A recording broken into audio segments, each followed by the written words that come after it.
One liner की series में कक्षा 10 के सभी छात्रों के लिए भाषा बोध का ये तीसरा पार्ट है। इसको भाषा बोध में सभी चीज़ें समझते हैं कि क्या क्या हमारी चीज़ें हैं, उनको पढ़ लेते हैं अच्छे से। दो व्यक्तियों के बीच जब वार्तालाप करवाते हैं वो संवाद कहलाता है। और आत्मकथा में लेखक स्वयं अपने जीवन का वर्णन करता है, जबकि जीवनी किसी महापुरुष की लिखी जाती है। वाक्य में जब क्रिया अपना रूप बदलती है और कभी क्रियाकर्ता के रूप में क्या करता है, कर्म के अनुसार अलग अलग रूप में बनता रहता है, तो क्या हो जाते हैं, वाच्य कहलाते हैं। अंग्रेजी में देखें तो दो प्रकार के वाच्य होते हैं, एक्टिव वॉइस और पैसिव वॉइस होता है। जबकि हिंदी में कर्तवाच्य, कर्मवाच्य, ये तीन प्रकार के होते हैं। कर्तवाच्य, कर्मवाच्य और भाववाच्य। जब कर्ता पूछा है कि क्रिया का रूप, कर्ता के अनुसार क्रिया का रूप परिवर्तन हो, इसमें कर्म के अनुसार भाव की प्रधानता होने पर भाववाच्य कहलाता। तो परीक्षा में बात है, जिसको वॉइस इंग्लिश में पढ़ते हैं तो हिंदी में हो गया वाच्य। ये तीन प्रकार के होते हैं। यहाँ उदाहरण देकर समझाया, जैसे मैं हंसता हूँ, मेरे द्वारा हंसा जा रहा है और मुझसे हंसा जाता है। इसमें भाषा अलग अलग भाव को बताते हुए वाच्य बताए गए हैं। प्रवंचना का शाब्दिक अर्थ आता है धोखा देना। और दशानन में बहुब्रीहि समास है, जिसमें सभी चीज़ें पढ़ेंगे। अधिक बोलने वाला वाचाल कहलाता है। प्रवंचना मीन्स होता है धोखा। ये पाठ को पढ़ाते प्रवंचना शब्द आया था। दशानन में बहुब्रीहि समास है।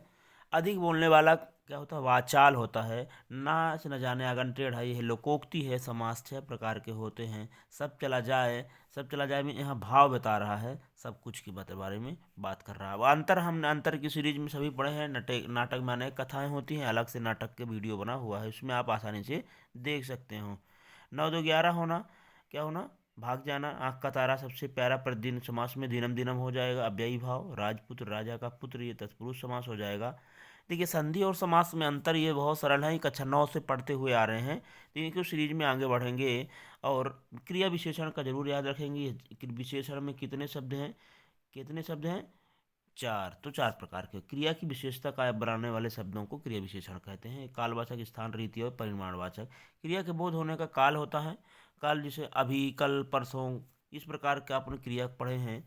और क्रिया के स्थान, दिशा का बोध होने पर स्थानवाचक, जैसे यहाँ वहाँ जहाँ तहाँ इधर उधर, ये सब क्या स्थान को होता है। रीति में जैसे धीरे धीरे, ज्यों तो, तेज तेज, तो क्या हो रहा है, ये रीतियाँ बता रहे हैं। रीतिवाचक का आ चुका है। परिमाण में जैसे काम, अधिक, थोड़ा, ज़्यादा, कुछ ना कुछ, ये हो सब क्या होता है, परिमाण। 4 प्रकार के होते हैं, इनके उदाहरण सहित लिख चुके हैं। और अपन इसको अच्छे से एक बार समझ लेंगे तो सब याद हो जाएंगे। इनको अभ्यास जरूर करना है लिखने के। ये 4 प्रकार के होते हैं। ऑब्जेक्टिव प्रश्न ही बनता है। वह धीरे धीरे चलने लगा, देखिए धीरे धीरे, तेज तेज अभी बताया जस्ट, तो किसी रीति बता रहा कि उसकी रीति कैसी है, धीरे धीरे चलने लगा। संधि के कितने भेद होते हैं, तो संधि के 3 भेद होते हैं, स्वर संधि, व्यंजन संधि और विसर्ग संधि। गद्य की प्रमुख विधा कौन सी है, गद्य की प्रमुख विधा है निबंध। इसमें कई निबंध दिखाए थे, उसके लिए हमने एक ट्रिक भी बताया था कि निबंध, कहानी, नाटक, एकांकी और कपास सेवा उनके तत्व थे। अंधे की लाठी लोकोक्ति है। एक मास सहारा, एक अनार में, अर्थात वस्तु की पूर्ति कम और मांग अधिक है। ये एक अनार 100 की। गद्य की गौण विधाएं संस्मरण, रिपोर्टाज, डायरी और जो भी आप आत्मकथा, जीवनी, सब नई विधाएं हैं, गौण विधाएं के अंतर्गत आती है। जो जीता ना जा सके उसे अजेय कहते हैं। खून पसीना एक करना, अधिक मेहनत करना। देखिए प्रवीण सूची में आने के लिए रमेश ने खून पसीना एक कर दिया। दाल न गलना मतलब बस न चलना। पंचवटी, पंचानाम बटा नाम समाहार है। पंचवटी में 5 शब्द आए हैं, तो जिसमें संख्यावाची रहेगा वो द्विगु समास कहलाएगा। नीलंबर का समास नीला है जो वस्त्र, नीलंबर समास कर्मधारय समास का उदाहरण है। और कहानी और उपन्यास में भी देखें, एक अंतर अच्छे से याद कर लीजिएगा तो लगभग 2 बन जाएंगे इसमें से। और आपका एक नाटक और एकांकी और कहानी और उपन्यास का लगभग मिलता जुलता रहता है। रेखाचित्र और संस्मरण, इसमें व्यक्ति की किसी वस्तु या चित्रात्मक अंकन होता है, जबकि इसमें व्यक्ति घटना के संबंध में लिखा जाता है। सभी चित्रों का महत्व होता है, चिंतन में गहराई होती है। दोनों थोड़ा थोड़ा अंतर है। कल्पना का भी सहारा लिया जाता है, अब वास्तविकता तक समीप होता है, याद करके जो चीज़ें लिखी जाती हैं। अर्थ की दृष्टि से वाक्य 8 प्रकार के होते हैं। एकांकी विधा एक अंकी होती है। रामचरितमानस का मुख्य छंद चौपाई ही आए हुए सभी प्रश्न हैं, है ना, इसको अच्छे से कंफर्म करिएगा। ये सभी 2024 में आए हैं। राम मुखवंत चौपाई है।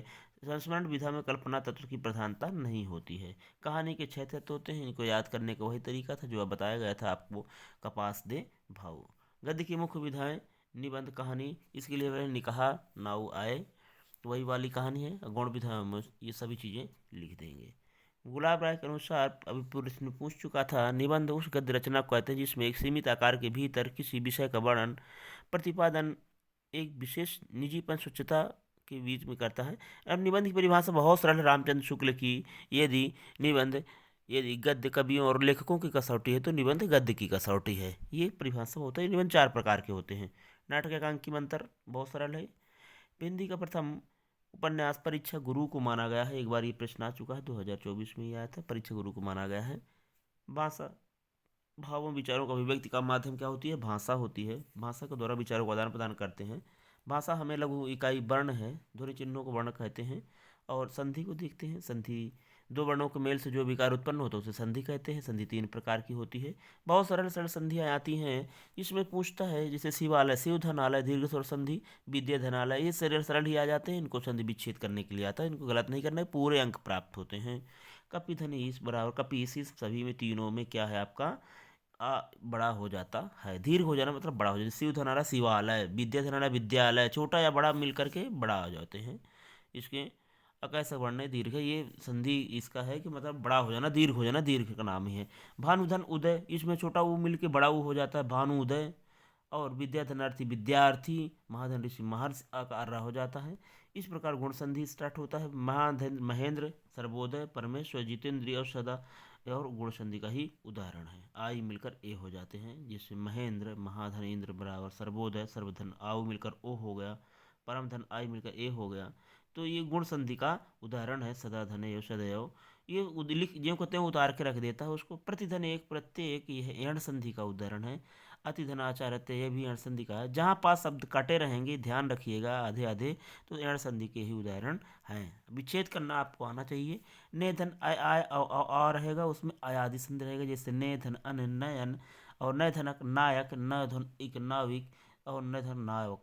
तो इस प्रकार ये आय आय और आओ आओ जहाँ आएगा वो आयादि संधि के उदाहरण है। स्वर संधि अकेले पांच प्रकार की होती है। अगला देखिए, जगत धन ईश, जगत धन ईश क्या हो? जगदीश। दिग्धन अंबर, दिगंबर।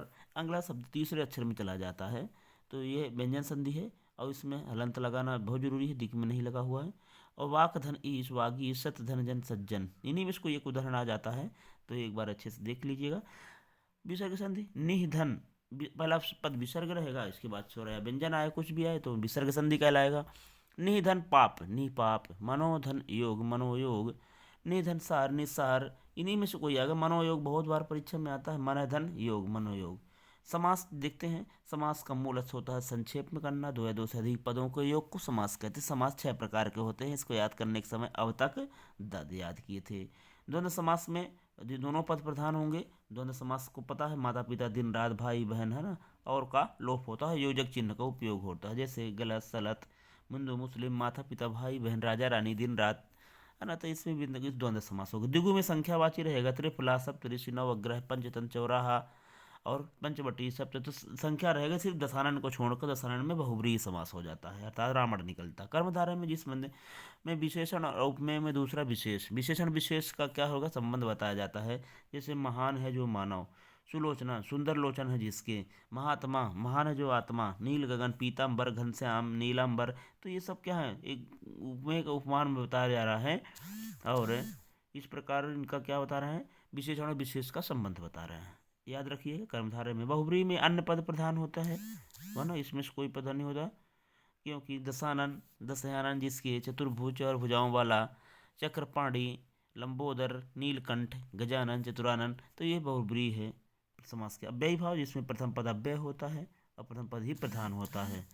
और जो यथोचित, प्रतिदिन, यथाशक्ति, शक्ति के अनुसार, आजीवन, इसमें यथाशक्ति बहुत बार परीक्षा में आया है, इसको याद रखिए। तत्पुरुष में देखिए कारक विभक्तियों का लोप होता है। जैसे राजपुत्र राजा, का पुत्र, रसोई के लिए घर, गौशाला गौ के लिए शाला, पाठशाला, इनमें अंतर आता है। सीधी परिभाषा दोनों को लिख के अंतर बता देना है, एक उदाहरण लिख देना है। शब्द शक्ति में बताया गया है, अविधा लक्षणा व्यंजना, शब्द के अर्थ का बोध कराने वाली सब चीज़ सब शक्ति कहलाती है। अभिधा में मूल अर्थ का बोध होता है। जैसे लड़का क्या हो, राम पानी पीता है, वह खाता वह जाता है, मूल अर्थ। लक्षणा में क्या होता है, जो मुहावरे लोकोक्ति होते हैं, तो इसमें लक्षणा शब्द शक्ति होती है। जैसे शिवाजी शेर थे, लड़का शेर है ना, तो लक्षणा है। जबकि शेर जैसे गुण है, ऐसा नहीं कि शेर बन गया। व्यंजना में क्या होता है, क्योंकि एक शब्द के बहुत सारे मुख्य अर्थ को लक्ष्य रख के बहुत सारे अर्थ निकलते हैं। जैसे सूरज डूब गया, और रहीमन पानी राखिए, इसका उदाहरण भी बताया गया है। और चलिए, भाषा बोध के वक्त काव्य बोध रस छंद अलंकार बाकी रह जाएगा तो अगले वीडियो में पढ़ लेंगे। आज के लिए इतना ही, धन्यवाद।